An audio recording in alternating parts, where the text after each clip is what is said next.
Judiciary में 3 year practice rule की वजह से एपीओ एंड एपीपी एग्जाम्स अब स्टूडेंट्स की पहली पसंद बन गए।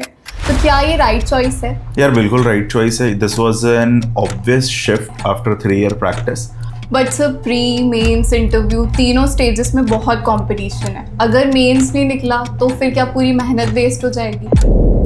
तो यार मेरा इस पे ये ओपिनियन है कि जब भी हम किसी एग्जामिनेशन की प्रिपरेशन करते हैं तो इट इज़ ऑलवेज 50-50 प्रोबेबिलिटी होने और इनफैक्ट ना होने की प्रोबेबिलिटी हमेशा हाई होती है। एंड सर बिहार एपीओ में जो जीएस रहता है वो यूपीएससी लेवल का लगता है, क्योंकि लॉ में तो एटलीस्ट हमारे पास एक सब्जेक्ट पढ़ने के लिए एक मेरिट है। बट जीएस में ये है कि अब हिस्ट्री इतनी वास्ट है कि उसका कहाँ स्टार्ट करना है कहाँ ख़त्म करना है ये डाउट हमेशा होता है।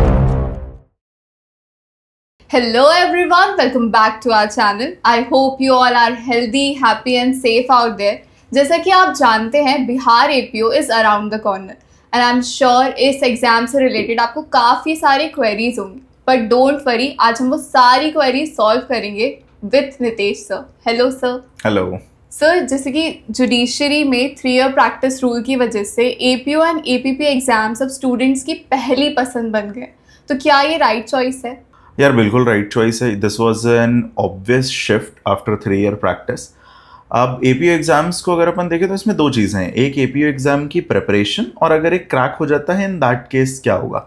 तो जब आप एपीओ एग्जामिनेशन की प्रिपरेशन कर रहे हैं, क्रिमिनल लॉ सबके सिलेबस में है तो वहाँ से आपके क्रिमिनल लॉ स्ट्रांग हो रहे हैं जो आगे चल के आपको जुडिशरी के लिए हेल्प भी करेंगे।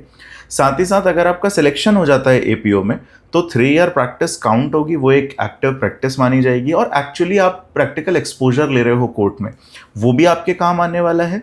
दूसरा, जुडिशरी उसके बाद जब आप देंगे, एक तो आप एलिजिबल हो गए, प्लस आप जब जुडिशरी का एग्जामिनेशन देंगे तो वहाँ पे आपको थोड़ा सा एज भी मिलेगा क्योंकि आप सिस्टम का पार्ट रहे हैं, आपने गवर्नमेंट मशीनरी में काम किया है, जिस चीज़ का एज मुझे लगता है in comparison to other aspirants in एपीओस को मिलता है।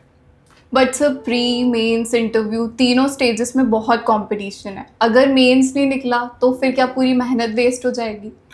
देखो इसमें ये तो है कि अगर सिलेक्शन हो गया तो वो एलिजिबिलिटी क्राइटेरिया, प्रैक्टिकल एक्सपोजर अपनी जगह और एक फाइनेंशियल स्टेबिलिटी भी वहाँ मिल गई। अब अगर बात करें कि एग्जामिनेशन की हमने प्रिपरेशन की एपीओ एग्जाम की बट एग्जाम हमारा क्रैक नहीं हुआ, तो यार मेरा इस पे ये ओपिनियन है कि जब भी हम किसी एग्जामिनेशन की प्रिपरेशन करते हैं तो इट इज़ ऑलवेज 50-50 प्रोबेबिलिटी होने और इनफैक्ट ना होने की प्रोबेबिलिटी हमेशा हाई होती है, क्योंकि अगर आप कंपेयर करो नंबर ऑफ एस्पिरेंट जो अपीयर हो रहे हैं in comparison to total seats, तो ना होने की प्रोबेबिलिटी हमेशा ज़्यादा है। इस चीज़ को इस तरीके से देखना कि आप जो प्रिपरेशन करते हैं, आप कोई कोर्स ज्वाइन करते हैं, आप खुद से पढ़ते हैं, आप पढ़ के अपने आप को अपग्रेड कर रहे हो, that is also an outcome of an examination. ये समझने की बहुत ज़्यादा ज़रूरत है। बाकी लोग भी जिनके एग्जाम क्रैक नहीं हुए वो भी लाइफ में कुछ कर रहे हैं, सबके पास अपने करियर ऑप्शन हैं आज की डेट में। आज से पहले 5 साल पहले जो एस्पिरेंट थे या जो एग्जाम दे रहे थे, ऐसा नहीं कि उनकी लाइफ आज अच्छी नहीं चल रही, दे आर डूइंग गुड। और अगर वो लॉ की फील्ड में ही काम करते हैं तो डेफिनेटली जो आपने पढ़ा है वो आपको काम आने ही वाला है। इसीलिए इसको ऐसे देखना कि अगर नहीं निकला तो मेंस के लिए मैंने जो पढ़ा वो बेकार हो जाएगा, कि ऐसा बिल्कुल नहीं होगा यार। अगर आप लिटिगेशन कंटिन्यू करते हो तो वहाँ भी आपको हेल्प करेगा, आप कॉर्पोरेट में जाते हो इवन तो भी आपका नॉलेज आपको हेल्प करता है, बिकॉज लॉ की फील्ड में आप हो तो आपको पढ़ने का ही कोई काम करना है और उसके लिए लॉ का नॉलेज, कॉन्सेप्चुअल क्लैरिटी, ये सब ज़रूरी है। ये बिल्कुल ऐसे ही है जैसे हम कॉलेज में एडमिशन लेते हैं ना, आप कॉलेज में सबको पता है कि कितनी पढ़ाई करते हो आप, कितनी क्लास करते हैं हम, है ना। लेकिन कॉलेज से जब हम पास आउट होते हैं तो अपग्रेडेड पर्सनालिटी निकलती है हमारी, हर स्टूडेंट के साथ ही होता है। Same is the journey of a competitive examination, उसमें आप जो पढ़ते हो वो आपके अंदर ऐड ऑन हो रहा है और ये एक ऐसी चीज़ है जो आपसे कोई ले नहीं सकता। आपका नॉलेज और जो प्रूडेंस या विजडम डेवलप हुआ इस प्रिपरेशन के दौरान, वो भी एक आउटकम है इस तैयारी का। एंड सर, क्या अदर स्टेट्स के स्टूडेंट को बिहार एपीओ देना चाहिए? क्या बिहार में लोकल प्रेफरेंस होता है? यार कुछ स्टेट्स को लेके ये ज़रूर ऐसा मतलब फैला हुआ है कि दूसरे स्टेट के स्टूडेंट्स को लेते नहीं है, बट बिहार को अगर हम देखें, बिहार, यूपी, एमपी, राजस्थान, दिल्ली, इनमें मुझे नहीं लगता ऐसा कुछ है, क्योंकि हर बार रिजल्ट में हम देखते हैं बाहर के स्टूडेंट सेलेक्ट हो रहे हैं। तो बिहार को लेके तो नहीं है, 1-2 स्टेट ऐसे हो सकते हैं जहां ये परसेप्शन बना है और उस परसेप्शन के भी कुछ जेन्युइन रीजन भी हैं at times, but Bihar is not among the list. Bihar में तो होते हैं बाहर के student select. And sir Bihar APO में जो जीएस रहता है वो यूपीएससी लेवल का लगता है, तो ऐसे में लॉ स्टूडेंट्स इतनी सारी ज्योग्राफी, हिस्ट्री, साइंस कैसे पढ़ें? यार ये एक बहुत वैलिड कंसर्न है स्टूडेंट्स का जीके को लेकर, क्योंकि लॉ में तो एटलीस्ट हमारे पास एक सब्जेक्ट पढ़ने के लिए एक बेरिक्ट है, बट जीएस में ये है कि अब हिस्ट्री इतनी वास्ट है कि उसका कहाँ स्टार्ट करना है कहाँ ख़त्म करना है ये डाउट हमेशा होता है। इसके लिए मैं कहता हूँ यार कि आपको थोड़ा सा एलिमिनेशन मेथड पे जाना चाहिए, जिसमें थोड़ा सा पीवाईक्यू एनालिसिस बहुत प्रॉपर हो। जैसे अगर आप लास्ट एपीओ जो हुए हैं बिहार के, उनका पेपर उठा के देखोगे तो उसमें करंट अफेयर्स का ठीक ठाक वेटेज है, साइंस के ठीक ठाक क्वेश्चन आपको मिलेंगे, अपार्ट फ्रॉम दैट पॉलिटी के ठीक ठाक क्वेश्चन है जो आप एनीवेज पढ़ लेते हो एज पार्ट ऑफ कॉन्स्टिट्यूशन। एक चीज जो आप कर सकते हैं, जिस भी स्टेट का आप examination, it applies not only to Bihar APO, others also. जैसे अभी आप बिहार एपीओ के लिए जा रहे हो तो बिहार पीएससी इस एग्जामिनेशन को कंडक्ट कराता है, बिहार पीएससी और भी दूसरे एग्जाम्स कंडक्ट कराता है एक्सवाइजेड डिफरेंट फील्ड्स के। हर वो एग्जाम जिसमें जीएस सिलेबस का पार्ट है उनके पेपर्स निकालिए, उनके पेपर्स के क्वेश्चंस को एनालाइज करो, वहां से टॉपिक शॉर्टलिस्ट करने की कोशिश करो कि साइंस के किस टॉपिक से क्वेश्चन आए हैं, अगर इकोनॉमी के कुछ क्वेश्चन आए तो किस पोर्शन से, हिस्ट्री के किस पोर्शन से ज़्यादा क्वेश्चन आए हैं। बीपीएससी के पिछले एक साल में जितने एग्जाम हुए या इसके पहले भी जो एग्जाम हुए उनके जीके के पेपर आप उठाकर देखो कि कौन से एरियाज से ज़्यादा क्वेश्चंस पूछे गए। इस तरीके से आप इस वास्ट सिलेबस को थोड़ा सा एलिमिनेट कर सकते हो। यही सब हम लोग जो अपनी स्ट्रैटेजीज वगैरह बनाते हैं या बताते हैं यूट्यूब सेशंस में भी, हम लोग भी सेम काम करते हैं जो आप खुद भी कर सकते हैं और करना चाहिए मुझे लगता है। And so what about language? जैसे हिंदी इंग्लिश यहाँ पर क्वालिफाइंग है, बट कुछ स्टूडेंट्स उसमें भी फेल हो जाते हैं, तो इसको लैंग्वेज को लाइटली लेना, क्योंकि हम स्कूल टाइम से कि अरे हिंदी इंग्लिश है हो जाएगा, तो ये कितने हद तक सही है? यार मेंस में हिंदी इंग्लिश 100 नंबर के पेपर हैं और 30 नंबर इसके लिए मिनिमम क्वालिफाइंग है, वो आपको लाना ही है 30 मार्क्स। अब यहाँ जो डिफिकल्टी है ना वो यही है कि हम ये मान के बैठे हैं कि हमें तो आता है एट टाइम्स कि हिंदी इंग्लिश, और मैंने देखा है इंग्लिश मीडियम के स्टूडेंट से हिंदी लिखते नहीं बन रही है, मात्राएं सही नहीं लिख रहे हैं, है ना, स्पेलिंग मिस्टेक, वो सब कुछ होता ही होता है। Same is with Hindi medium students also eight times, but वो फिर भी मेरे हिसाब से एडवांटेज में, क्योंकि जिस हिंदी मीडियम के स्टूडेंट ने लॉ पढ़ा है उसका इंग्लिश पे ठीक ठाक कमांड हो जाता है। ज़्यादा प्रॉब्लम होती है इंग्लिश मीडियम के स्टूडेंट्स को हिंदी अडॉप्ट करने में, लिखने में बेसिकली, क्योंकि यार ये नॉर्मल बात करना और लिखना ये दोनों अलग अलग बातें हैं, तो उसकी प्रैक्टिस ज़रूरी है थोड़ी सी। मुझे लगता है ये दिमाग में रखना कि यार हम तो कर लेंगे, ये थोड़ा ठीक नहीं है। ठीक है, आप बहुत अगर उसके लिए क्लासेस ना करें, पढ़ें ना, तो एटलीस्ट प्रैक्टिस करें, प्रीवियस ईयर क्वेश्चंस उठाएं, पहले जो क्वेश्चंस पूछे गए हैं ऐसे राइटिंग के कुछ टॉपिक शॉर्टलिस्ट करें और राइटिंग प्रैक्टिस करें। जितना ज़्यादा आप लिख लोगे आप कॉन्फिडेंट हो जाओगे कि कंटेंट आप एग्जामिनेशन में भी लिख कर आओगे।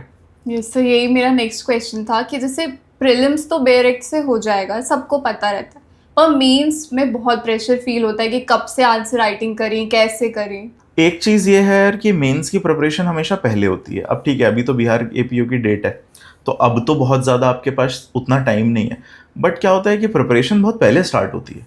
आपको थॉरोली पढ़ना पड़ेगा लॉज को। ठीक है, प्री में भले ही उस लेवल के क्वेश्चंस ना मिलें या डायरेक्ट क्वेश्चन नॉर्मली ज़्यादा मिलते हैं, लेकिन एक बार जब आप थॉरोली सब्जेक्ट को पढ़ते हो लॉज के, फिर जब आप मेंस के लिए आते हो प्री क्लियर होने के बाद, क्योंकि नॉर्मली 1.5 से 2 महीने का टाइम होता है किसी भी मेंस एग्जामिनेशन में। जैसे अभी यूपी एपीओ का एग्जामिनेशन है मेंस का प्री होने के बाद, आप देखो अब ऑलमोस्ट 2 महीने का टाइम होता है। अब मैंने एट टाइम स्टूडेंट्स को देखा है कि अब वो कहते हैं कि अब हमें क्लासेस करनी है। भाई अब टाइम नहीं है क्लास करने का, वो पहले पढ़ना था आपको, अब तो टाइम है प्रैक्टिस करने का। तो पढ़ना सब्जेक्ट पहले से होता है। इस ड्यूरेशन में प्री क्रैक होने के बाद आप सिर्फ प्रैक्टिस करते हो क्वेश्चंस की, क्योंकि यहाँ सिर्फ डायरेक्ट नहीं है, उसके अलावा भी कंटेंट है, केस लॉज आपको देने हैं, एसेंशियल्स को अपनी लैंग्वेज में लिखना है। तो बेसिकली आपके अपने नोट्स अगर हैं तो बहुत अच्छा है, अगर आपने बना रखे हैं पहले से, या फिर बुक्स का भी आपने समरी फॉर्मेट में या एटलीस्ट पॉइंटर्स लिखे हों, ये आपकी तरफ से काम होना चाहिए पहले से। और प्री क्रैक होने के बाद जो मेंस के और प्री के बीच का ड्यूरेशन है, this is substantially for practicing of answer writing. उसके लिए बहुत सारे क्वेश्चंस के आंसर आपको लिखने हैं डेली बेसिस पे। ठीक है, राइटिंग प्रैक्टिस प्री के पहले बहुत नहीं होगी, चलेगा, उस समय कंटेंट का कंजम्पशन होना चाहिए कि आपने टॉपिक्स को क्लियर कर लिया, कॉन्सेप्चुअल क्लैरिटी ले ली, उसके बारे में थ्योरी पढ़ ली। लिखने का काम आप प्री के बाद भी कर सकते हैं। एंड सो बिहार में ये ट्रेंड रहा है कि एग्ज़ाम अक्सर डिले हो जाते हैं, या तो कोर्ट में केस पहुंच जाता है, तो ऐसे सिचुएशन में 2-3 साल स्टूडेंट कैसे पेशेंस होल्ड करके रखे? ये मेरे ख्याल से हमारे लास्ट क्वेश्चन के डिस्कशन से कनेक्टेड है, जो मैं कह रहा था ना कि प्रिपरेशन एग्जाम डेट देख के होती नहीं कभी।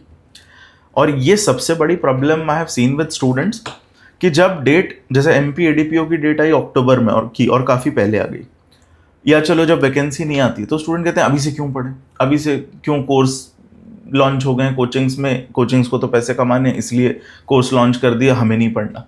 और फिर जब 1 महीने पहले डेट आती है तो फिर ये हो जाता है कि अब क्या करें। जैसे अभी यूपी एपीओ की जब डेट आई तो अब स्टूडेंट सर अब पढ़ें क्या, अरे भाई पढ़ना पहले था ना।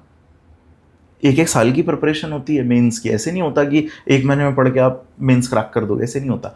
तो वो आपको बेसिकली डेट से ज़्यादा अपने सिलेबस कंप्लीशन को फोकस करना चाहिए कि अगर आप बिहार एपीओ की तैयारी कर रहे हैं तो उसका पूरा सिलेबस देखिए, उसके सब्जेक्ट्स और सारी चीज़ें जो मिसलेनियस पोर्शन है वो भी, उसको कंप्लीट करने में आपको कितना समय लगेगा इस हिसाब से आप अपनी तैयारी करो। इसके बाद अगर एग्ज़ाम डिले होता है किसी वजह से, अब देखो कुछ स्टेट जैसे झारखंड एक एक्सेप्शनल स्टेट है ना, वहाँ कब एग्ज़ाम होगा क्या होगा पता नहीं, जुडिशरी का भी देखा होगा कि बहुत लटका हुआ, बट बिहार में इतना नहीं है, थोड़ा बहुत सब जगह हो जाता है, थोड़ा बहुत डिले हो जाता है और कुछ मंथ्स अटक जाते हैं। अगर आपने पहले से पढ़ रखा है तो वो टाइम आपके लिए हमेशा एक एड ऑन होता है for revising it twice thrice the syllabus. पहले से जो पढ़ रखा है उसको आप ज़्यादा अच्छे से रिविजन कर सकते हो उस ड्यूरेशन में जब डिले हो रहा है। तो उस डिले को सिर्फ ऐसे देखना कि यार टाइम वेस्ट हो गया, इसके बजाय मुझे लगता है थोड़ा सा आप इस तरीके से भी देखो कि जिसने पहले से, ऐसा नहीं होता कि टाइम मिल गया तो नया बच्चा उस लेवल की प्रिपरेशन कर लेगा और कॉम्पीट कर देगा उस पुराने बच्चे से जिसने पहले से पढ़ रखा है, ऐसा नहीं होगा। क्योंकि जिसने पहले पढ़ा था अब वो दोबारा पढ़ेगा, और ऑब्वियस सी बात है कि जो जितनी ज़्यादा बार पढ़ रहा है उसकी क्लैरिटी उतनी बेटर है। अगर आपने पूरी थ्योरी पहले पढ़ ली है फिर एग्जाम डिले हो गया, you can start your writing practice, तो भी आपको एक एज मिलेगा। तो इस समय को थोड़ा अगर उसका एक पॉजिटिव एस्पेक्ट अगर हम देखने की कोशिश करेंगे तो दैट इज़ बेटर। और अभी पोस्ट कोविड ये तो एक जनरल हो ही गया है कि सब बहुत जल्दी में है, और ये मैं हमेशा कहता हूँ कि भाई इतनी जल्दी चीज़ें नहीं होती। आप उन्हें उठा के देख लीजिए जिनके सिलेक्शंस हुए हैं, they have also given time, समय लगता है थोड़ा और वो देना पड़ता है। एंड सर लोग कहते हैं कि एपीओज की जॉब बहुत बोरिंग होती है, बस कोर्ट में खड़े हो, तो क्या इसमें करियर ग्रोथ का ऑप्शन है या नहीं?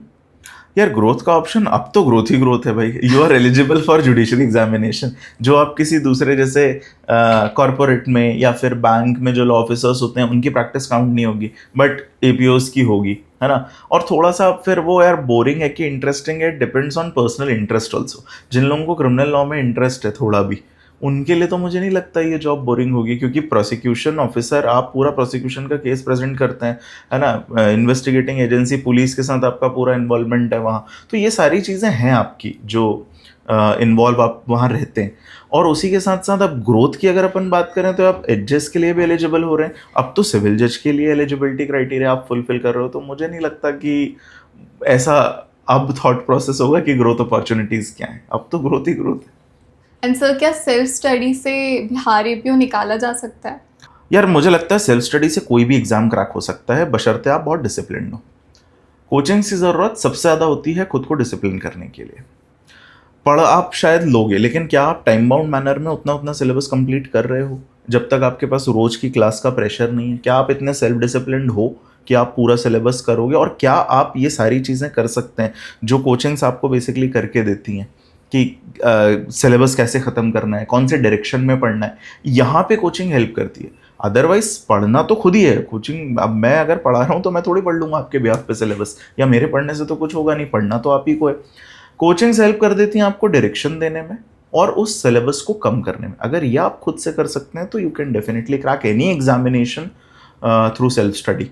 लेकिन प्रॉब्लम बस यही होती है कि ये हो नहीं पाता स्टूडेंट से, और प्रैक्टिस के लिए ज़रूर आपको ज़रूरत होती है कि टेस्ट सीरीज़ वगैरह अगर आपने खुद से पढ़ भी लिया तो आप टेस्ट सीरीज़ वगैरह ज़रूर ज्वाइन कर लें, ताकि आपको वो रियल एग्ज़ाम वाला फील आ जाए। क्योंकि यार अब पहले जैसा कंपटीशन नहीं है, कंटेंट तो अब बहुत अवेलेबल है, किताबें, हर तरीके की बुक्स अवेलेबल हैं, प्री की, मेंस की, यूट्यूब पे फ्री इतना कंटेंट पड़ा हुआ है।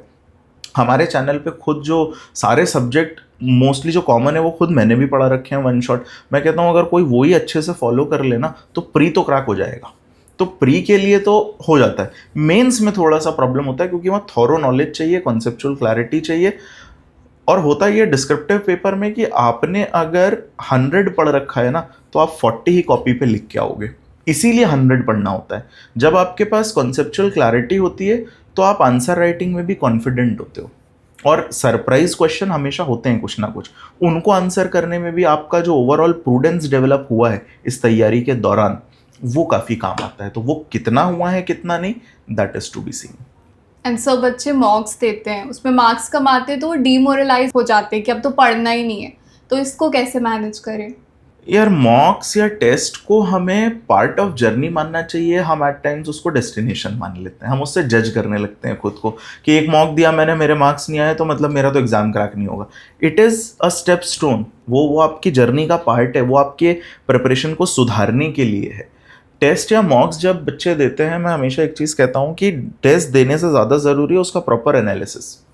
आपने जैसे अगर मैं ऑब्जेक्टिव की अभी अपन बात करें प्रीलिम्स के लिए, आपने एक टेस्ट दिया 100 मार्क्स का, आपका स्कोर आया let's say 60।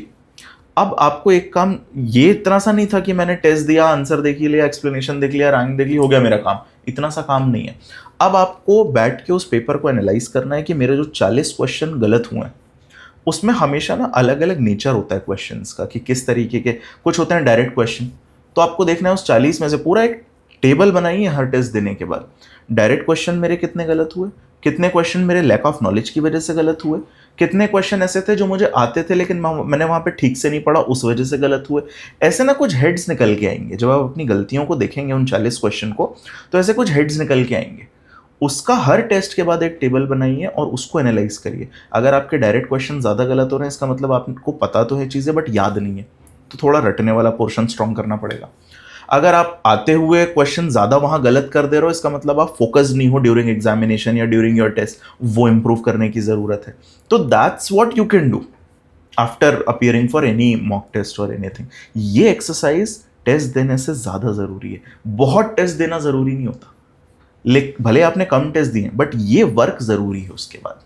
Thank you sir. And कुछ मैसेज बिहार एपीओ स्टूडेंट्स के लिए कि यार बिहार एपीओ अभी तो देखो as per calendar scheduled exam होना ही है और this is a good opportunity, और 3 ईयर प्रैक्टिस से जो सेटबैक स्टूडेंट को लगा है, इसमें एक रे ऑफ होप सबसे बड़ी ये एपीओ एग्जामिनेशंस ही हैं, क्योंकि आपको दोनों दे रहे हैं। एक तो आपकी तैयारी स्ट्रांग हो रही है, क्रिमिनल लॉज तो अच्छा हो ही रहा है, अब तो सीपीसी भी ऐड हो गया तो वहाँ पे भी थोड़ा सा एज आपको मिल रहा है। अपार्ट फ्रॉम दैट, अगर आपका सिलेक्शन इसमें हो जाता है तो वो जो प्रिपरेशन जर्नी के दौरान आपको फाइनेंशियल स्टेबिलिटी, मेंटल स्ट्रेस, वो जो रहता था वो रिड्यूस हो जाएगा बाय दीज एग्जामिनेशन। अगर आप एग्जाम क्रैक कर लेते हो एपीओ का, फिर आप जुडिशरी की तैयारी करते हो तो मेंटली रिलैक्स्ड होकर आप करोगे, और वो मोड हमेशा प्लीजिंग होता है किसी भी एस्पिरेंट के लिए।